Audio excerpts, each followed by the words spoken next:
Salut tout le monde, bienvenue dans cette nouvelle vidéo.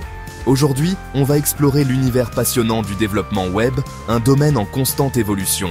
C'est un domaine qui bouge tout le temps, alors accrochez vos ceintures et préparez-vous pour un voyage fascinant. On commence par le commencement. C'est quoi le développement web? Vous vous êtes peut-être déjà posé cette question. En gros, c'est l'art de créer et d'entretenir des sites internet. Mais c'est bien plus que ça. Imaginez un architecte qui conçoit une maison, sauf qu'ici, la maison, c'est un site web. Chaque détail compte. Il y a deux grands côtés, le front-end et le back-end.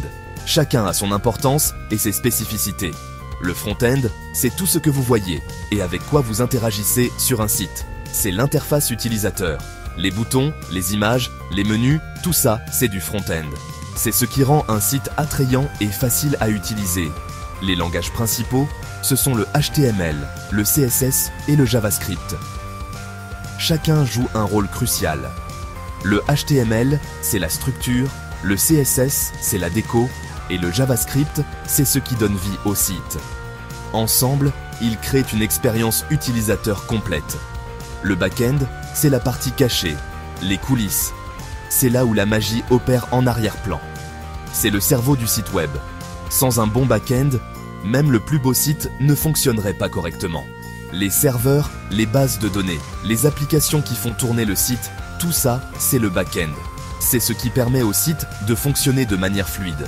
Pour le back-end, on utilise des langages comme PHP, Python, Ruby et Java.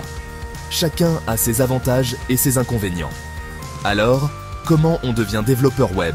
C'est une question que beaucoup se posent. Déjà, il faut apprendre les bases des langages front-end et back-end. Cela demande du temps et de la patience. Vous pouvez suivre des cours en ligne, lire des bouquins ou même regarder des vidéos comme celle-ci. Les ressources sont nombreuses. Ensuite, il faut pratiquer, pratiquer, pratiquer. La pratique est la clé pour maîtriser le développement web. Créez vos propres petits projets, même des sites tout simples. Chaque projet est une opportunité d'apprendre. Le plus important, c'est de mettre les mains dans le code et de comprendre comment tout s'assemble. C'est en codant qu'on devient codeur. Une fois que vous avez les bases, il faut se construire un portfolio. C'est votre vitrine professionnelle.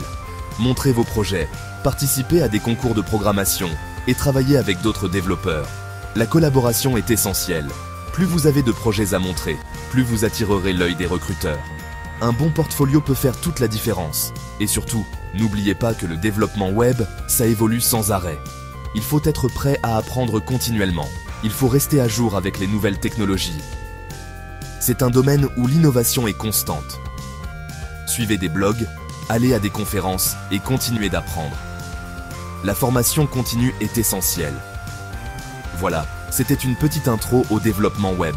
J'espère que vous avez trouvé cela utile et inspirant. J'espère que ça vous a donné envie de vous lancer dans cette aventure. Le développement web est un domaine passionnant et plein d'opportunités. Merci d'avoir regardé et à bientôt pour de nouvelles découvertes tech. Restez curieux et continuez d'explorer. N'oubliez pas de liker, de commenter et de vous abonner pour ne rien rater des prochaines vidéos. Allez, ciao et bonne chance dans votre parcours de développeur web.